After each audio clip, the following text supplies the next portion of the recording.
তবে এই দেশটি কারো একার নয়, এই দেশটি 20 কোটি মানুষের দেশ।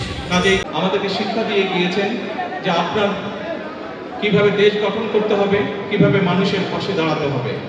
বিগত 12 তারিখের নির্বাচনে আল্লাহর রহমতে এই দেশের মানুষ বাংলাদেশ জাতীয়তাবাদী দল বিএনপিকে দেশ পরিচালনার দায়িত্ব দিয়েছে।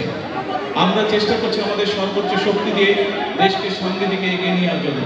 আমরা চেষ্টা করছি আমাদের সর্বোচ্চ শক্তি দিয়ে মানুষের ভাগ্যের পরিবর্তন করার জন্য।